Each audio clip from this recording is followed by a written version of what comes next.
আমি নিচে যাচ্ছি। আমার বন্ধু বোধ হয় এতক্ষণ চলে এসেছে। 10 বছর পরে তোমার বন্ধু আবারও ঢাকায় আসছে। আজকে তো তোমার ঈদের দিন। আজ থেকে 10 বছর আগে আমার এই প্রিয় বন্ধুটা ট্রান্সফার হয়ে টেকনাফে চলে গিয়েছিল। এত বছর পরে আবার আমার কাছে ফিরে আসছে। ও আমার যে কি আনন্দ হচ্ছে না, আমাকে বললেও আমার এই আনন্দের বিষয়টা তুমি তো বুঝতে পারবে না। বুঝবো না কেন? আরে তুমি তো তোমার বন্ধু আসার খুশিতে ফ্ল্যাটের ভাড়াটিয়াদের বিদায় করে ফ্ল্যাটটা খালি করে দিলে, বন্ধুর থাকার জায়গা করে দিলে, যে দুই বন্ধু একসাথে মিলে সারা দিন আড্ডা দিবে। ওরা মনে হয় এতক্ষণ চলে আসছে। তুমি এদিকে সব ঠিক। যাও যাও, ওদের রিসিভ করো। কেমন আছিস দোস্ত? আলহামদুলিল্লাহ, তুই কেমন আছিস? হ্যাঁ, আলহামদুলিল্লাহ। অনেকদিন পর দেখা। ও শ্বশুর আব্বাজান, আসসালামু আলাইকুম। শ্বশুর আব্বাজান কেমন আছেন আপনি? অনেক বছর পরে আপনার সাথে দেখা হচ্ছে। কে তুমি? আর তুমি এইভাবে আমাকে এই শ্বশুর আব্বা বলেই বা কেন ডাকছো? আজব ব্যাপার তো। তুই আমার ছেলে রাফিকে চিনতে পারিস নাই? রাফি, সেই ছোট্ট রাফি, হ্যাঁ কত বড় হয়ে গেছে। বলেন জামাইজি। অবাক হচ্ছি আছে, তুই তো আমার ছেলেকে ছোটবেলায় জামাইজি বলে ডাকতিস। মনে পড়েছে, হ্যাঁ এই ছোট্ট রাফি জামাই বাবাজি কত বড় হয়ে গেছে। হ্যাঁ ছোট্টবেলায় তোমাকে জামাই বাবাজি বলে ডাকতাম, সেই কথাটা তোমার এখনো মনে আছে? হ্যাঁ কি যে বলেন না আব্বাজান, মনে থাকবে না কেন? ছোটবেলায় তো আপনি আমাকে জামাই বলে কি যে লজ্জা দিতেন। তোর সেই ছোট্ট দুষ্টু রাফিটা এখনো কিন্তু সেই দুষ্টুই রয়ে গেছে। হ্যাঁ দুষ্টু জামাই, চলো এবার উপরে যাওয়া যাক। তোমরা তাহলে ভিতরে যাও, আমি একটু আমার শ্বশুর বাড়িটাকে ঘুরে দেখি। তুই তো ভুলেই গেছিস, হ্যাঁ এক সময় ফোন টোন দিয়ে দিস, এখন সেটাও বন্ধ করে দিয়েছিস। প্রতিদিন তোর কথা মনে পড়ে, বুঝছিস? সেটা বুঝতেই পারছি। আতা গাছে তোতা পাখি, ডালিম গাছে মৌ, আমার লাল টুকটুকি সুন্দরী বউ। কে আপনি?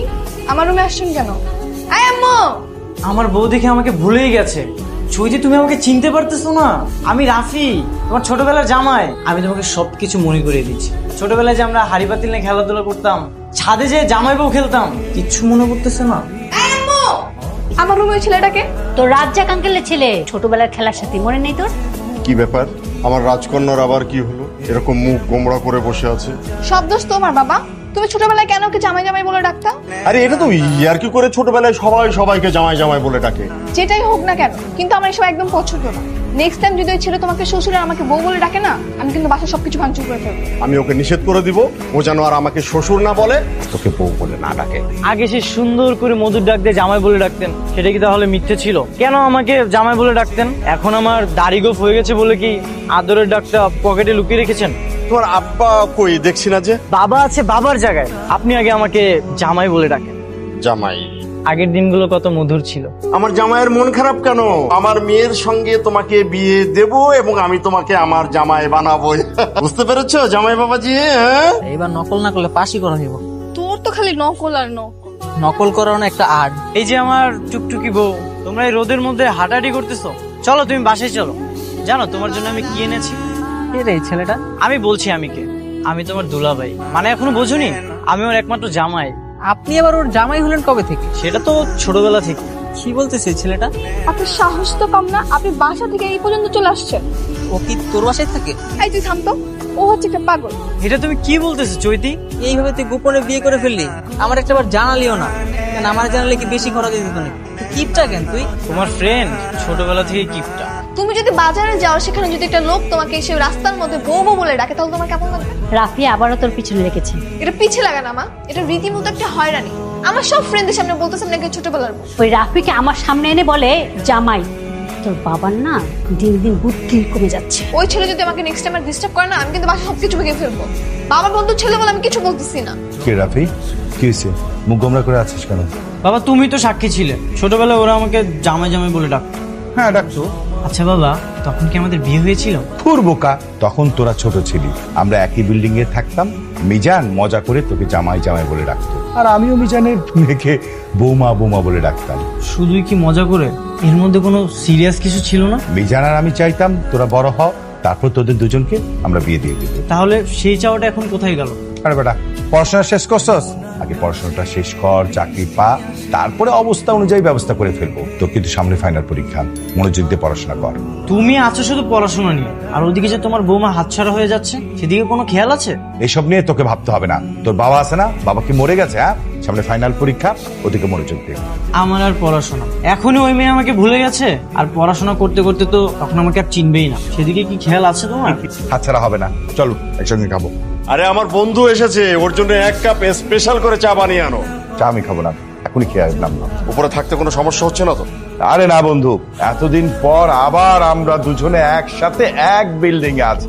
আমারও অনেক ভালো লাগছে। আমি তো তোর কাছে অনেক ঋণী। কি উল্টাপাল্টা কথা বলতেছিস তুই? তুই হচ্ছিস আমার বেস্ট ফ্রেন্ড। বন্ধুত্বে ঋণ বলতে কোনো শব্দ নাই।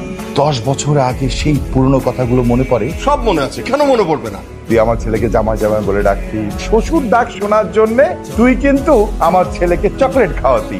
আমিও তোর মেয়েকে কিন্তু বৌমা বৌমা বলে ডাকতাম। আচ্ছা বন্ধু, ওই ভাবি কবে আসবে রে? মনে হয় সপ্তাহখানেক মধ্যে চলে আসবে। এই খেলনাগুলো দেখে তোমার কিছু মনে পড়ছে? এই খেলনাগুলো দিয়ে আমরা ছোটবেলায় জামাই বউ খেলতাম, তোমার কিছু মনে করতেছে না? আচ্ছা আপনার কি এগুলো ছাড়া আর কিছু মনে পড়ে না? দেখো চৈতি, সেই স্মৃতিগুলো সোনালি অতীত ছিল। তুমি একবার ভেবে দেখো, তোমার ভাবতে অনেক ভালো লাগবে। চৈতি, তুমি একবার ভেবে দেখো না। আমি প্রয়োজন মনে করছি না। আমি তোমাকে প্রয়োজনটা বুঝিয়ে দিচ্ছি। এই দেখো, আমি রান্না করেছি, খেয়ে দেখো টেস্টটা কেমন হয়েছে। নাও না আমার লক্ষ্মী বউ, নাও নাও নাও, দেখো দেখো। আমার দরজার বাত কিন্তু ভেঙে গেছে। ওই ছেলে ছাদে বসে আমাকে বউ বলে ডাকছিল, আর আশেপাশে ছাদের সবাই আমার দিকে তাকিয়েছিল। দেখো মা, আমি চাই তুমি ওদের এক্ষুনি বাসা থেকে বের করে দাও, নাহলে কিন্তু আমি নিজে বাসা থেকে বের হয়ে যাবো। আচ্ছা ঠিক আছে, আমি তোর বাবার সাথে এই বিষয়টা নিয়ে কথা বলবো। বাবার কি মাথায় সমস্যা? কিসব পাগল ছাগল লোকের বাবার সাথে বন্ধুত্ব করে? আচ্ছা তুই শান্ত হ, আমি তোর বাবাকে এই বিষয়টা কথা বলবো। দেখো মা, ওই ছেলের না মাথায় সমস্যা আছে। আমি চাই তুমি এক্ষুনি বাবার সাথে কথা বলে ওদের বাসা থেকে বের করে দাও। আমি এখনই তোর বাবার সাথে এই বিষয়টা নিয়ে হাস্তানাস্ত করবো। তুমি এখনই তোমার বন্ধুকে যে বলো এই বাসা ছেড়ে চলে যেতে। তোমার বন্ধু হয়েছে তাতে কি হয়েছে? ওনার সব বিষয় বাড়াবাড়ি মেনে নেওয়া যায় না। চৈতিকে এই বিষয়টা একটু বুঝিয়ে বললে হয় না? না, বোঝানো যায় না। মেয়েটা ছোট মানুষ, এখনো পড়ালেখা করে। আমি যখন তোমাকে বিয়ে করি তখন তুমিও কিন্তু কলেজেই পড়তে। একেবারে দেখি ওকে জামাই বানানোর স্বপ্ন দেখছো। ও কেমন সাইকো তুমি জানো? ও মেয়ের কলেজে গিয়ে সবার সামনে টিচিং করছে। এই গর্ধব মহিলা, আরে ওটাকে ইপটিজিং বলে না, ওটা হলো। তুমি কি আমাকে জ্ঞান দিবা নাকি ওদেরকে চলে যেতে বলবা? ব্যাপারটা তুমি একটু বোঝার চেষ্টা করো। আমার বন্ধু আমার বাসায় এসেছে, তাকে আমি চলে যেতে বলবো? আমি চলে যাচ্ছি আমার মেয়েকে নিয়ে। আমি তোকে একটা কথা বলার জন্য এসেছি। কি কথা? আমি তোর জন্য একটা বাসায় দেখেছি। তোকে আর কিছু বলতে হবে না, তোর চোখের ভাষা আমি পড়তে পারি। এই বাসাটা ছেড়ে দিচ্ছি। বন্ধু, একটা কথা মনে রাখিস, আর যাই হোক বন্ধুর চেয়ে ফ্যামিলি বড়। ফ্যামিলি ভাঙতে পারে কিন্তু বন্ধুত্ব ভাঙা যায় না। তুমি কি খুব বেশি কষ্ট পাচ্ছ? আমি অনেক বেশি কষ্ট পাচ্ছি। আসলে কিছুই বুঝতে পারছিলাম না। ছেলেটা না যেভাবে শ্বশুর শাশুড়ি বউ বউ করে ডাকাডাকি করছিল, আমার না একদম মাথা ঠিক ছিল না। তুমি কি ওদের আটকাবে? চৈতির মা, তুমি তো একটা কথা জানো না। কি কথা? আমার বাড়ি গাড়ি এই সবকিছুর পিছনে কার অবদান জানো? কার অবদান? আমার বন্ধু রাজ্জাক। আমি একসময় খুব একটা ভালো ছাত্র ছিলাম না। পরীক্ষার হলে ওই রাজ্জাকই তার খাতা দেখিয়ে আমাকে পাশ করা। আমার এই চাকরিটার ব্যবস্থাও ওই রাজ্জাকই করে দেয়। অবশ্যই একবার আমি একটা ভুল করেছি, আমাকে বাঁচানোর জন্য রাজ্জাকই আমার এই পুরো ভুলের দোষটা তার নিজের কাঁধে নেয়, যার ফলশ্রুতিতে তাকে ট্রান্সফার হয়ে টেকনাফে চলে যেতে হয়। এসব আগে কেন বলনি আমাকে? রাজ্জাকই আমাকে বলতে বারণ করেছিল। আমি না বুঝে অনেক অন্যায় করে ফেলেছি। ওরা আমার কারণেই চলে যাচ্ছে, আমি ওদের আটকাচ্ছি। তোমরা বসো। এই যে শ্বশুর আব্বা, আমাকে ফেলে কোথায় যাওয়া হচ্ছে? যেখানে যাবেন আমাকে সঙ্গে নিয়ে তারপর যাবেন। তুমি কি বলছো? হ্যাঁ ঠিকই বলছি। আসলে বাবা আমার জন্য আপনাকে চলে যেতে বলেছিল। বাবা এখন খুব কষ্ট পাচ্ছে, আর আমি আমার ভুলটা বুঝতে পেরেছি। তোমাকে একটা প্রশ্ন করি, তুমি কি আমার ছেলে রাফিকে অপছন্দ করো? রাফির এই হুট করে আমাকে বউ বলে ডাকা, বাবাকে শ্বশুর বলে ডাকা আমার কাছে একরকম পাগলামি মনে হতো। তাই আমি বিরক্ত হয়ে বাবাকে বলেছিলাম আপনাদের চলে যেতে। কিন্তু কালকে রাত্রে পর আমি ঘুমোতেই পারিনি। আমার পুরোনো স্মৃতিগুলো খুব মনে পড়ছিল। এটাই বারবার মনে হচ্ছিল, এই যুগের ছেলেরা তো এক মাসেই সবকিছু ভুলে যায়, আর রাফি 10 বছর ধরে আমাদের পুরোনো স্মৃতিগুলো আঁকড়ে ধরে বেঁচে আছে। এত ভালো কিভাবে বাঁচতে পারে মানুষ? আমরা এই ঢাকা শহর ছেড়ে দেওয়ার পর ও সবসময় তোমার কথা বলতো। রাফি তোমাকে খুব ভালোবাসে মা। তো আমার জামাইটা কোথায় এখন? ছাদে। এই জামাই শোনো না, চলো আমরা জামাই বউ খেলি। আমাদের তো 10 বছর কোনো যোগাযোগ ছিল না, তাই আমি আস্তে আস্তে সবকিছু ভুলে গিয়েছিলাম। কিন্তু কালকে রাত্রে জানো, আমি পুরোনো অ্যালবামগুলো দেখছিলাম, আমাদের স্মৃতিগুলো সোনালি অতীত হয়ে রয়েছে। সত্যি কি তোমার পুরনো স্মৃতিগুলো মনে পড়েছে? কিন্তু 10 বছর তোমরা কেন যোগাযোগ রাখেনি? আমি যেখানে ছিলাম সেখানকার নেটওয়ার্ক তেমন একটা ভালো ছিল না। দ্বিতীয়ত আমি তোমার কথা আমার বাবাকে বলতাম, কিন্তু আমার বাবা ভাবতো তোমার সাথে যদি আমার যোগাযোগ হয় তাহলে হয়তো আমাদের প্রেম হয়ে যাবে। তাই আমার বাবা বলেছিল আমাকে বড় হওয়া পর্যন্ত অপেক্ষা করতে। এখন কি বড় হয়ে গেছো? আমাকে দেখে কি ছোট মনে হয়? আমার খেলার সাথে থেকে কি সারা জীবনের সাথী হবা? হুম। তাহলে হাতটা দাও।